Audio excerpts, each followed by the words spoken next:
So, a minute about me.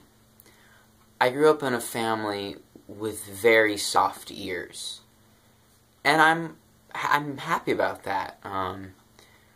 But what this video is more gearing towards is by the age of 10, 11, 12, when I started listening to more popular music, I began to pick out things I'd hear, and I would think, oh, my parents probably wouldn't like that.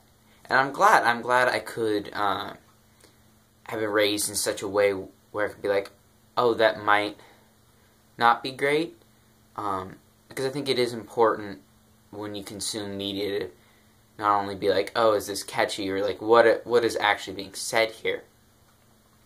So when I listened to popular music, there's a lot of music that made me feel a little bit uncomfortable, but also excited in the way that I guess some forms of profanity can be to a 13-year-old or 11 or 10-year-old, because it's like, oh, that's just exciting.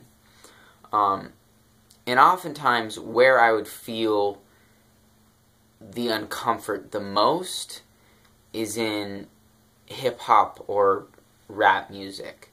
And probably just for like the pace of it and how many words were coming out. And so as a 10, 11, 12-year-old listener, you'd hear language and then you'd hear other words. But what would stick out to you was language first. And so it always made me feel a little bit nervous sometimes. So I would listen to it with friends and people like that. But then when I got home, I would usually more listen to, I guess starting out was like country, until I realized that was kind of dumb.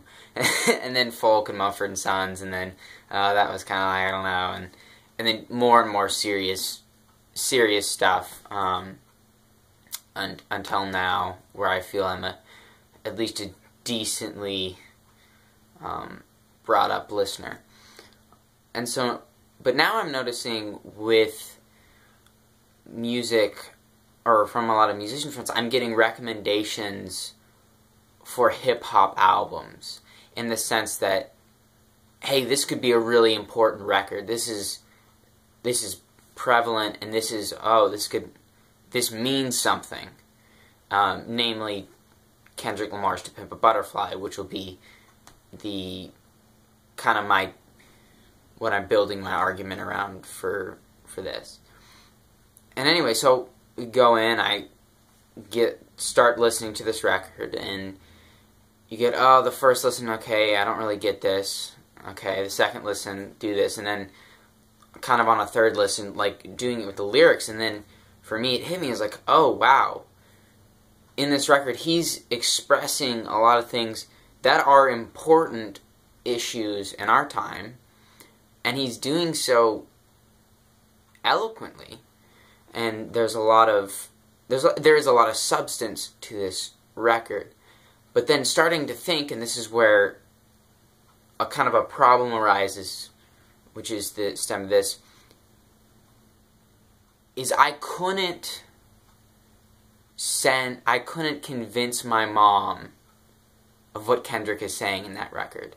I couldn't convince her of the importance of it because of the profanity. And she would shut off. And there is profanity in that record. Like, there's no argument against that, I don't think. And so, and I think that's a big thing. It's a super important record, but I could never convince my mom of it. And so, I'm now reaching out to some people who know hip-hop to a greater degree, and I think it's a worthwhile question of, A, why does hip-hop music get this, I'm really sorry for this, bad rap for profanity and explicit nature in the first place? Is that profanity justified? Is it inevitable? Is it just part of the dialogue?